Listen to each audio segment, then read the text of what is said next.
Cumprimento os irmãos com a paz do Senhor Jesus. Amém. Irmãos, abra a tua Bíblia, Apocalipse capítulo 1, do versículo 1 até o versículo 8, que nos diz assim a palavra de Deus.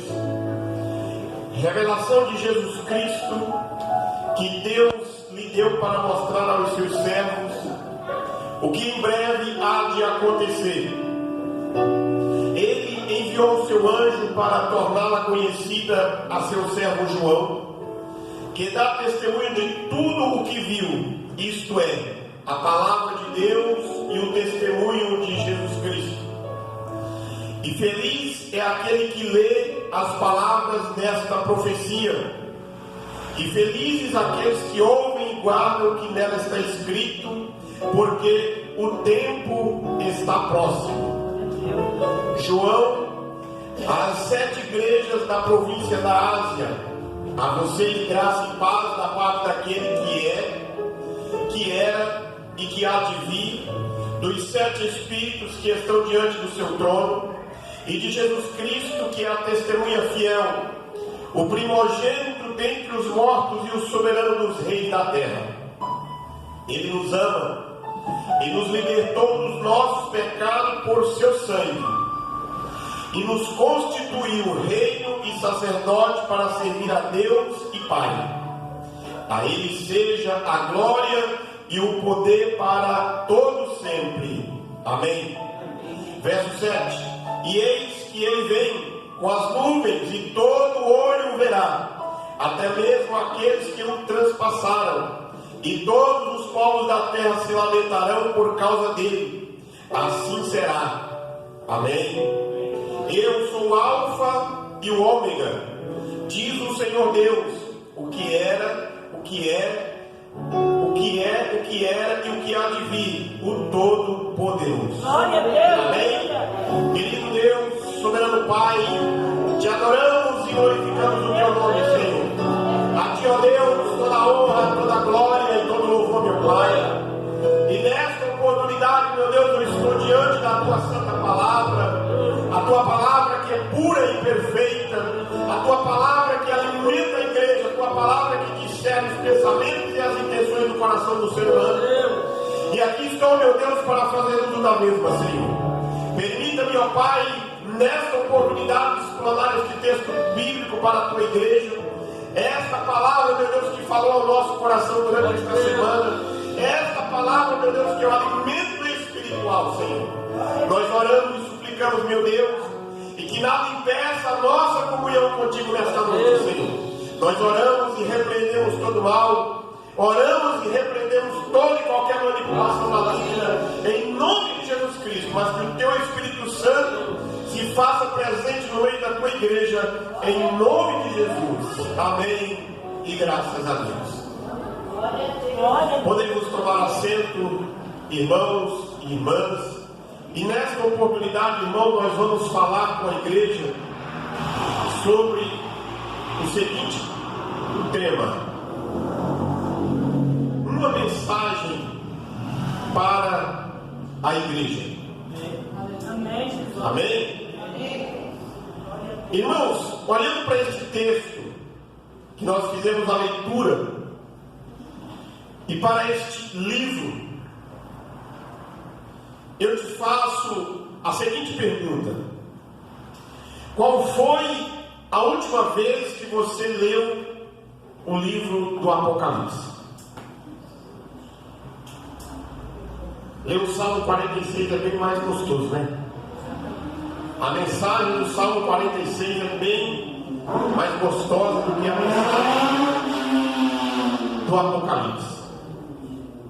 Mas as duas palavras, como eu disse, faz parte da igreja, faz parte da nossa caminhada cristã. E muitos evitam a leitura deste livro por 2 fatores. A ideia de que é um livro coberto, um livro selado, e de que este livro ele fala de coisas que não é para a nossa era. Muitos têm este pensamento. Mas o livro, irmãos, é um livro aberto. João vai receber a mensagem de Deus, a ordem de Deus, lá no capítulo 22, versículo 10, dizendo: ó, não selles as palavras da profecia deste livro, porque o tempo está próximo. As coisas que em breve devem acontecer mostra a tensão do tempo imediato e a tensão do tempo futuro. O executor é o cordeiro que diz que o que deve acontecer vai acontecer.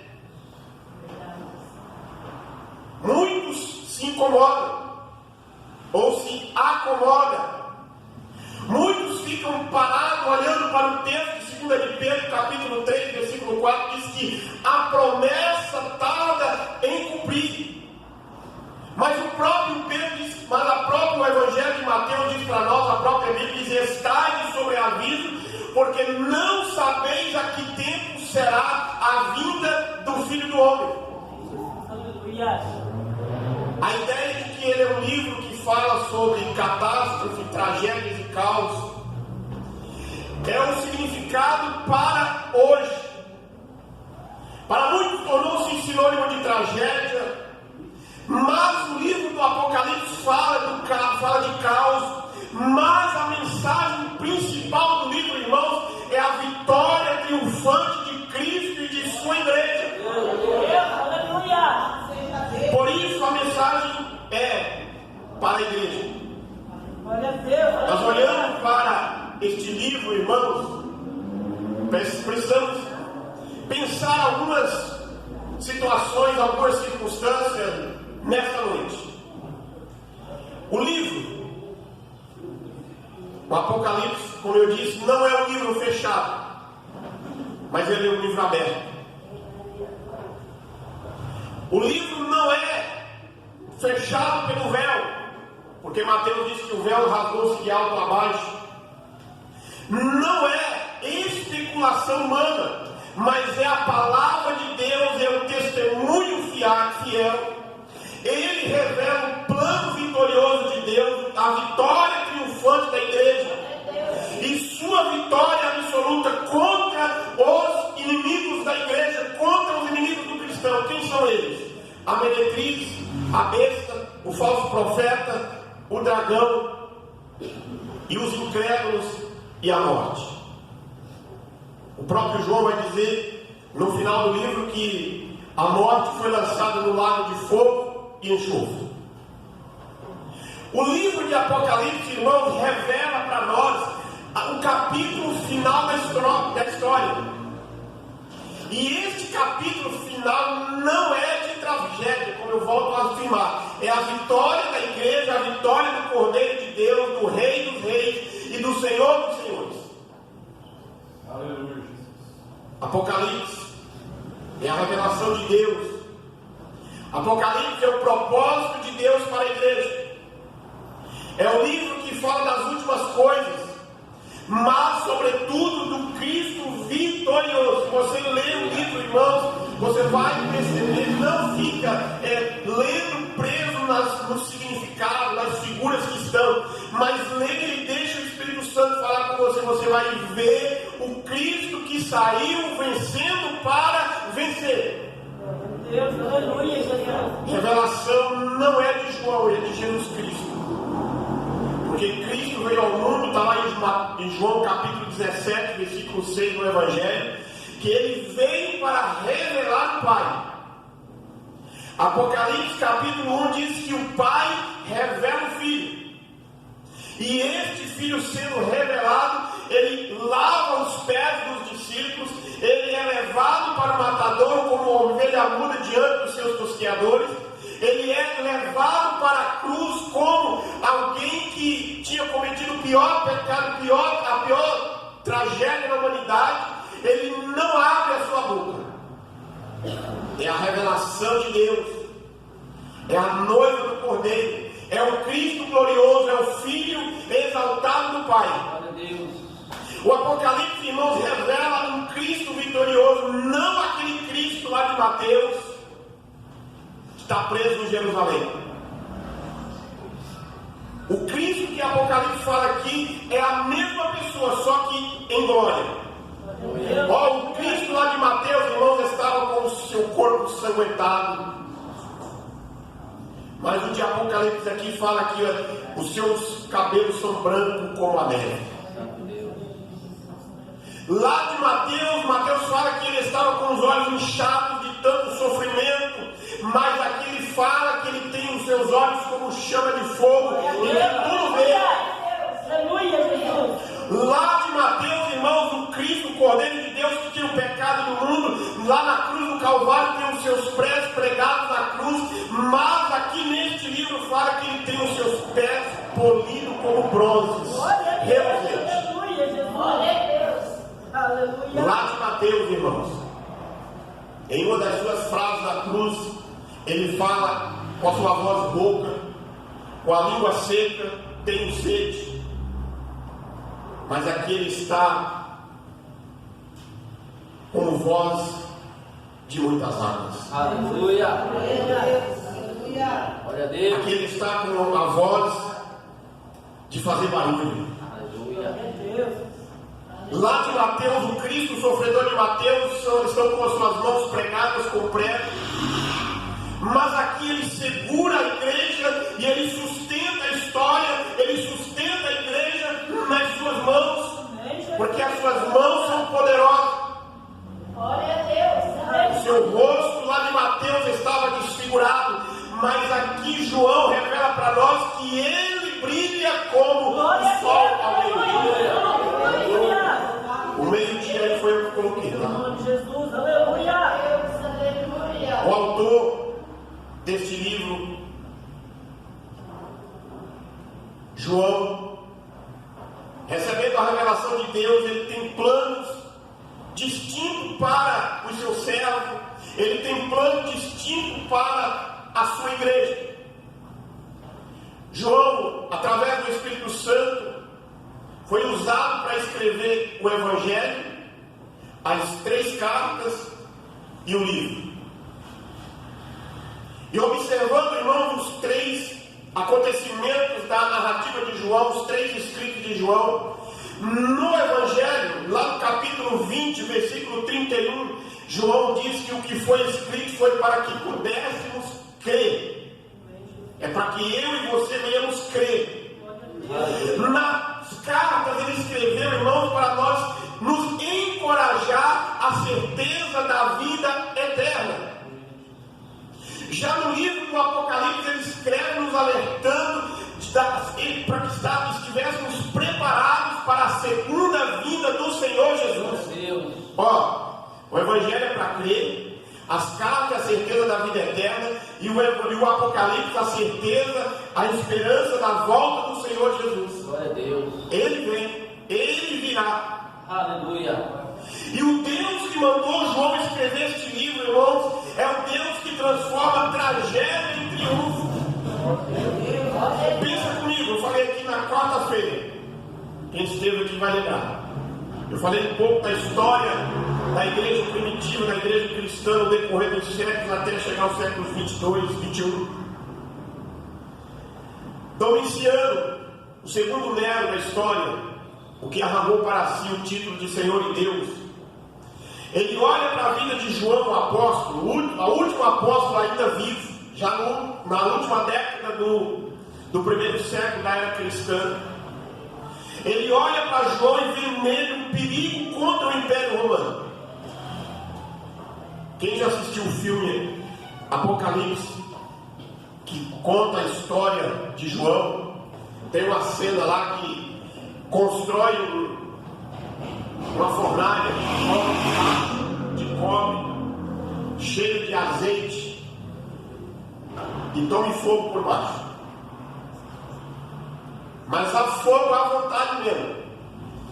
E aí amarra João e joga lá dentro do fogo, dentro do tacho de azeite fervente.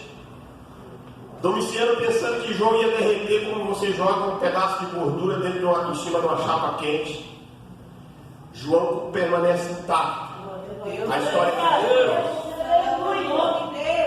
Ele olha ali e pensa: meu Deus, botaram fogo nesse negócio não. Aí então eu mandei ele para a colônia penal, na ilha de Patmos, que era a colônia penal do Império Romano na Ásia Menor.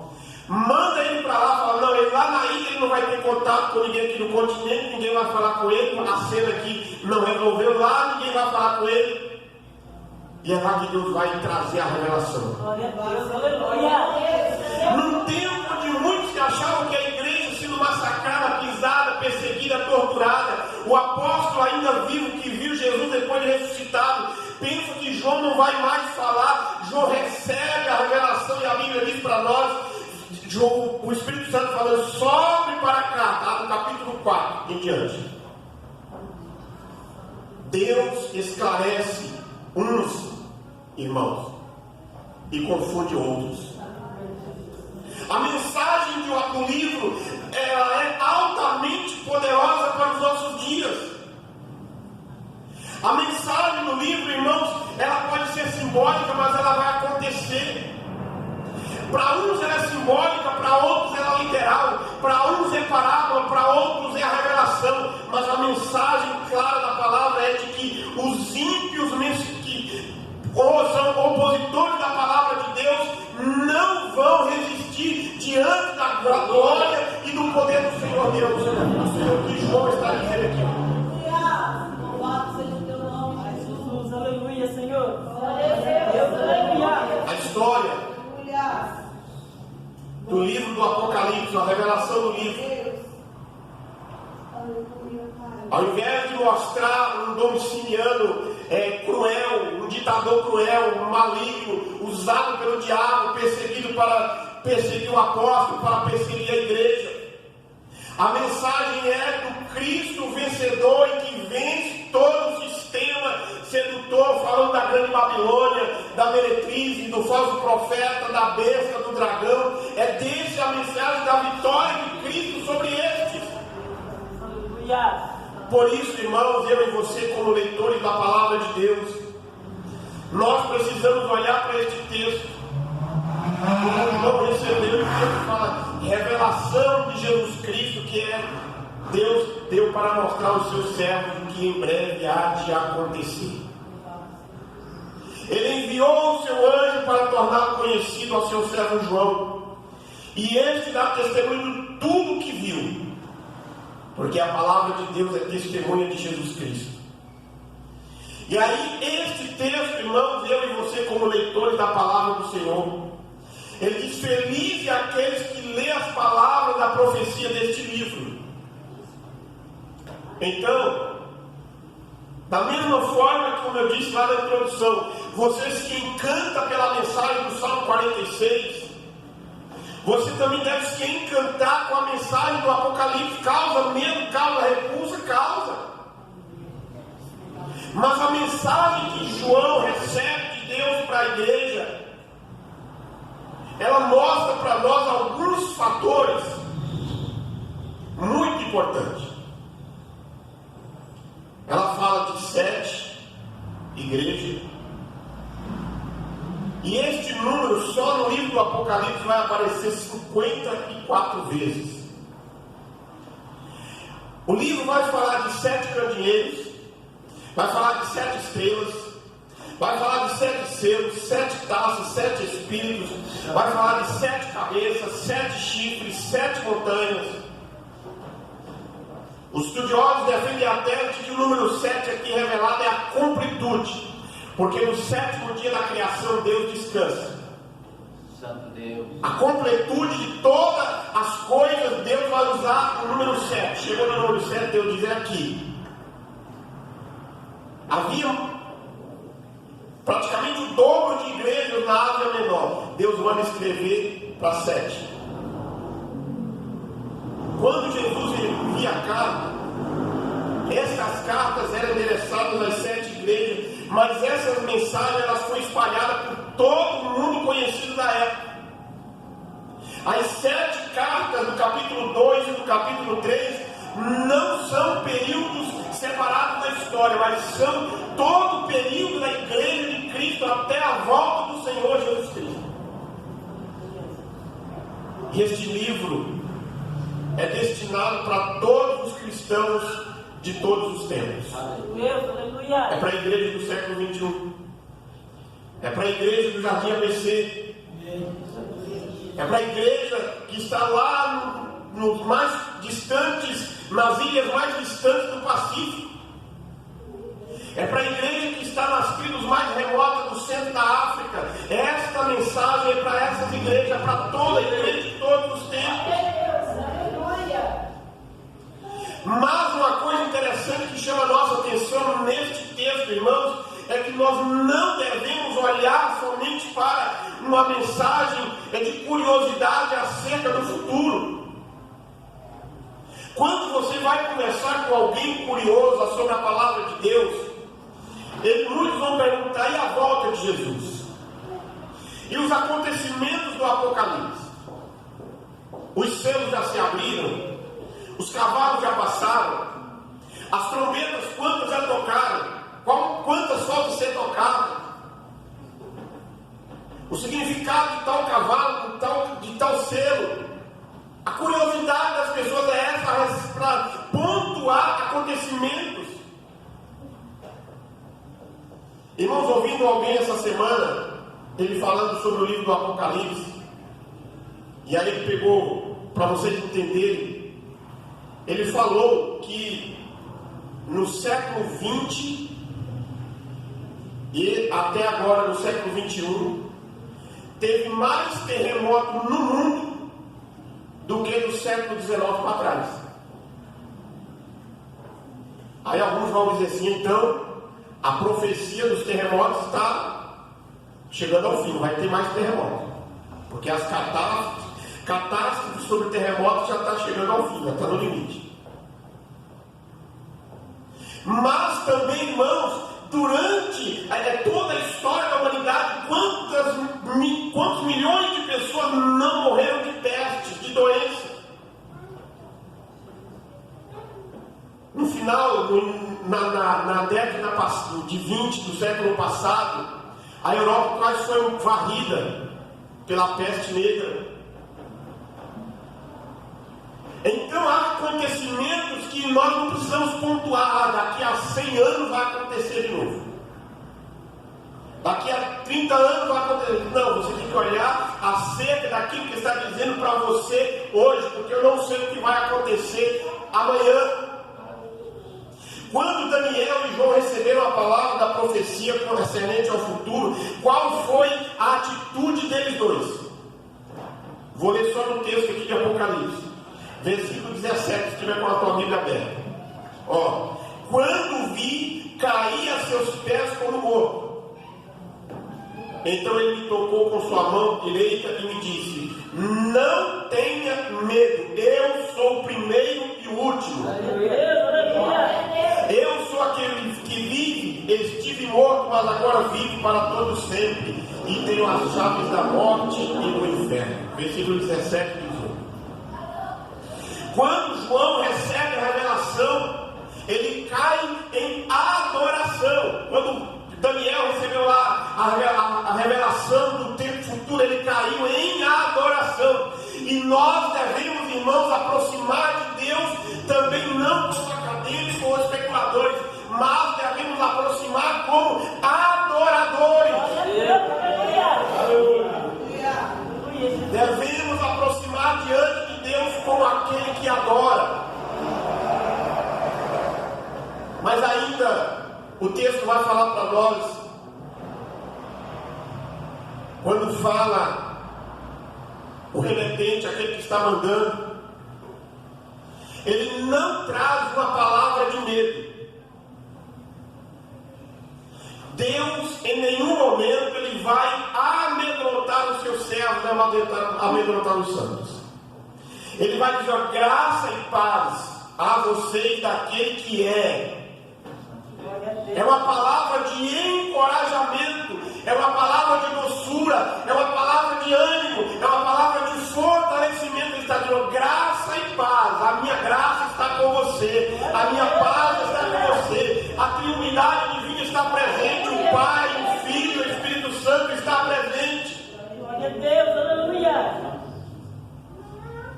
Mas a pergunta para nós nesta noite é: como a igreja deve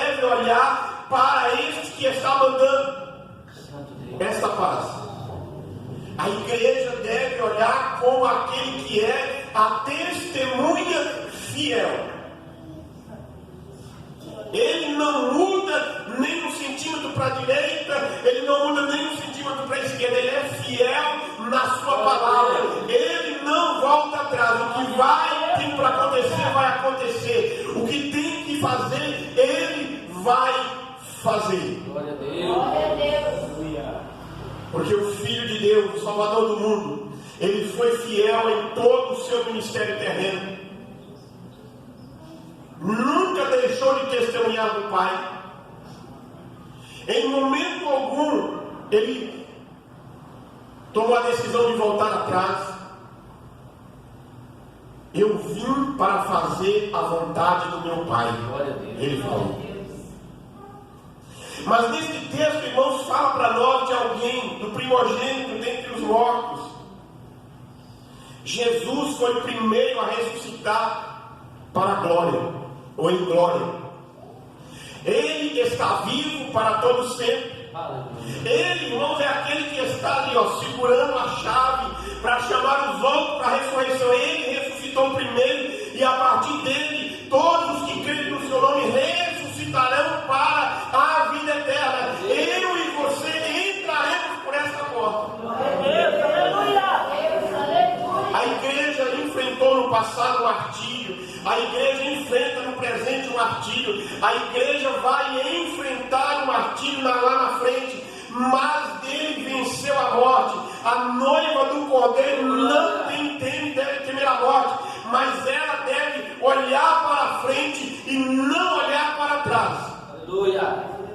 Porque ele, o Senhor, é o soberano dos reis da terra. Homens levantaram-se ao trono, homens tiranos, perseguidores, arrogaram para si o título de Senhor e Deus, construíram as estátuas para serem adorados, escreveram seus nomes em lápides para serem adorados, mas Jesus diz que ele é o Rei dos reis, o soberano de todos da sobre a terra. A igreja, eu e você, precisamos ver Jesus como aquele que em todos diante dele vão se dobrar. Aleluia. Paulo fala na carta aos Filipenses que naquele dia todo joelho vai se dobrar. Graças a Deus. Ele diz que todo joelho vai se dobrar, toda língua vai confessar que Jesus é Rei. Não tem como escapar, irmão. Jesus está acima dos imperadores de Roma. Jesus está acima dos impérios das nações soberanas. Jesus está acima dos reis da terra, dos que se arrogam e ostentam o seu poder. Mas como que eu e você devemos nos postar ou nos prostrar diante dele? Como que a igreja deve fazer? Veja no versículo 5. João diz: Jesus é a testemunha fiel, ele é o primogênito dentre os mortos, o soberano dos reis da terra. Ele nos ama e nos libertou do pecado por meio do seu sangue. Bom, aqui estava cantando, irmão. Tem gente que pega esse negócio aqui e faz uma música. Ele nos constituiu rei e sacerdote para servir a Deus e Pai. E aí no final do verso 6 ele fala: a ele seja a glória e o poder para todos sempre. Amém. A igreja é amada. Você é amado do Pai. Você é amado do Pai. Você foi alvo do amor do Pai, porque Ele te ama. Mas olhando ainda para este livro, irmãos, caminhando já para a parte final, há uma característica da sua vinda. Como eu disse na introdução, o grande tema, a grande mensagem do livro é a vitória de Cristo e da igreja. E esta verdade apresentada, ela vai apresentar para nós sessões 7 circunstâncias paralelas. Cristo vem para esclarecer e estabelecer o triunfo do juízo final sobre os inimigos. Na primeira vinda, a glória de Cristo, ela se manifesta em algumas circunstâncias. Muitos creem, muitos ficam na dúvida. Outros veem a ressurreição dele. Ele deixa uma mensagem clara da sua ressurreição. E uma das mensagens claras para aquela cultura da época, só João vai relatar isso para nós, quando as mulheres, ou não me lembro agora se as mulheres ou os homens que entram no templo e vê os panos que estavam ali presentes dentro do túmulo, e tem algo que é um símbolo muito grande para o judeu, o lenço dobrado. Já viu o significado? Quando o Senhor, o funcionário, o servo, colocava-se a refeição do Senhor, ele sentava à mesa e o servo ficava numa posição que ele não podia ser visto pelo Senhor, e o Senhor fazia toda a sua alimentação. Se ele pegasse o lenço que estava ali diante do seu prato principal de alimentação e limpasse a boca e deixasse o lenço embolado em cima da mesa, ele dizia assim, a mensagem para o servo era: acabou, terminei. Mas se o Senhor fizesse a sua alimentação, limpasse a sua boca e deixasse o lenço dobrado em cima da mesa, o servo não tocava em nada, porque a mensagem do lenço era: eu vou voltar. E lá dentro do sepulcro, irmão, Jesus deixa todas os outros panos embolados, espalhados em cima da cama ali onde ele foi colocado, se é que pode chamar de cama. E ele deixa o lenço dobrado em cima do lado onde ele estava com a cabeça. Qual era o significado da mensagem do lenço que Jesus estava deixando ali naquele dia? É que ele saiu dali, mas ele vai voltar. Jesus vai voltar para buscar a sua igreja. Na primeira vinda, Herodes tentou tirar a sua vida logo no nascimento. Na segunda vinda, ele vai tirar com o sopro da sua boca e estabelecer o seu reino para sempre, de todos quanto perseguem a sua igreja e ridicularizam o seu nome.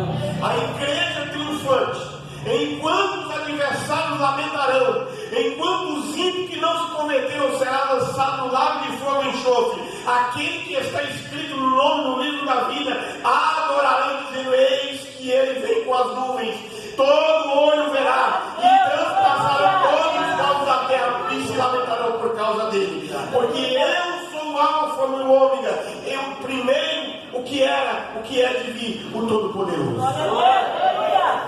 Irmãos, a mensagem dessa parte do capítulo 1 do Apocalipse para nós é a apresentação de Cristo para com a sua igreja e a volta dele para buscar o seu povo. Aqueles que o amam se alegrarão na sua vida. Irmãos, não sei se você chorou hoje ou ontem por alguma notícia triste ou alguma informação triste, mas a Bíblia diz que Ele vai enxugar toda lágrima e você vai se alegrar. E como será a vinda pessoal? A vinda de Cristo é pública. Assim como o relâmpago se mostra do Oriente ao Ocidente, assim será a vinda do Filho do Homem. Todo olho verá. A vinda do Filho do Homem será poderosa, porque ele vai estabelecer o seu reino de glória. Mas ele vai trazer juízo. Aqueles que o transpassaram se lamentarão. Tentarão resolver na última cena da história, mas não conseguirá, porque não tem mais oportunidade. A mensagem de arrependimento está sendo pregada todos os dias: arrependa dos seus pecados. João Batista falou lá no capítulo 3 de Mateus: arrependam, produza frutos dignos de arrependimento. Quem que induziu vocês a fugir da ira futura? João não está falando ali dos acontecimentos que ia acontecer em Jerusalém, no ano 70, pelo general Tito. João não está falando dos acontecimentos que ia acontecer depois da ressurreição, com aqueles que se rebelaram contra o Império Romano e aqueles que deixaram Jesus e que entregaram Jesus na cruz. João está falando da ressurreição. João está falando da vida de Cristo, porque quando ele vier, quando a sétima trombeta trocar, irmão, o céu vai se abrir e os mortos vão ressuscitar e os ímpios vão morrer pelo poder de Deus. É disso que João está falando. E essa descrição mostra para nós que ele vem. Jesus virá. O Deus onipotente, onisciente, onipresente virá. Glória a Deus, aleluia. Temos hoje uma visão um pouco embaçada da glória, mas naquele dia não terá a visão embaçada, será por completo. Temos honrado o nosso noivo,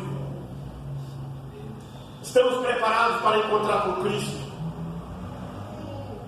assim como estavam as 10 virgens, as 5 lá de Mateus. Tem azeite sobrando, a lamparina está acesa, que não adianta se tiver azeite se não tiver a lamparina acesa. O fogo está presente no pavio da lamparina e o reservatório de azeite do lado.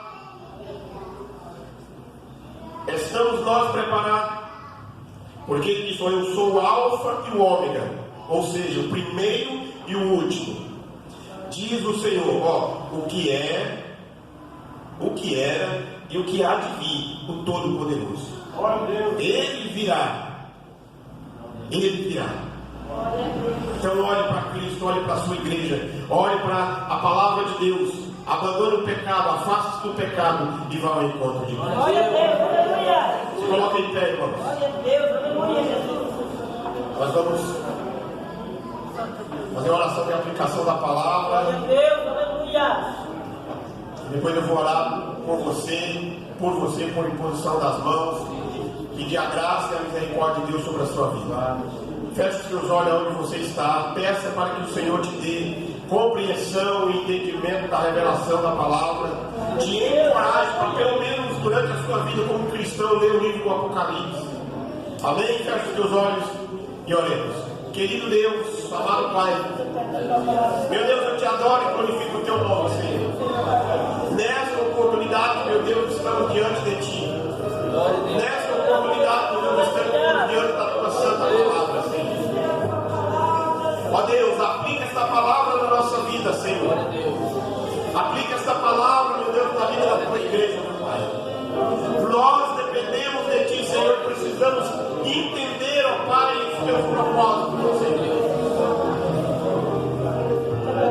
Assim como João, assim como os cristãos do século seguinte, a igreja perseguida, não temeram a oposição, não temeram a perseguição, mas eles olharam exclusivamente para ti.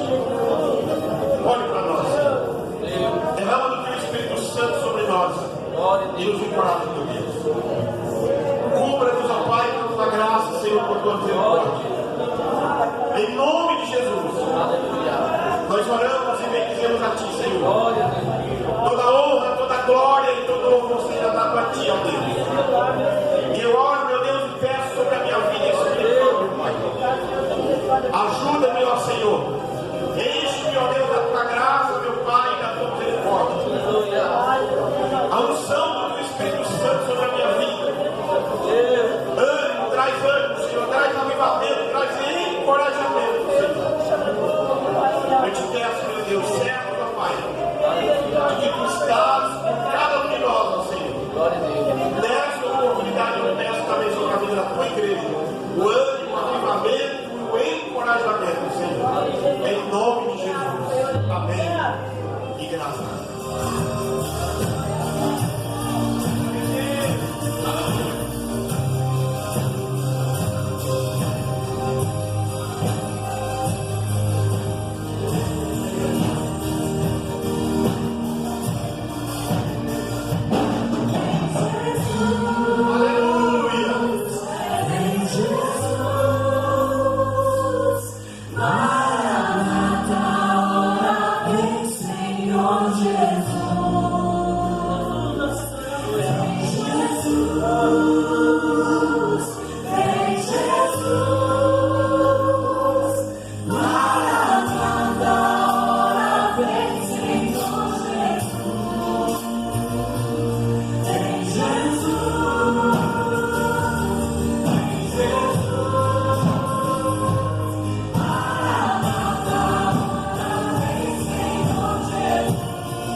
seja o nome do Senhor Jesus Cristo. A Ele toda a honra, toda a glória e todo o louvor. Obrigado, Senhor, por este momento, meu Deus, todo especial que o Senhor nos proporcionou nesta noite. Glória a Deus. Te louvamos, ó Senhor, e bendizemos o Teu nome sobre tudo e todos. E neste momento, meu Deus, eu peço a Tua bênção sobre a vida da Tua igreja. Da mesma forma, Pai, que o Senhor nos trouxe paz, leva-nos em paz e nos deu uma semana abençoada em nome de Jesus Cristo. E nós encerramos este culto pedindo a Tua bênção dizendo: que a graça de nosso Senhor e Salvador Jesus Cristo, o grande e infinito amor de Deus, o nosso Pai, a comunhão e as consolações do Espírito Santo esteja sobre cada um de nós, hoje e permaneça para todos sempre. Amém.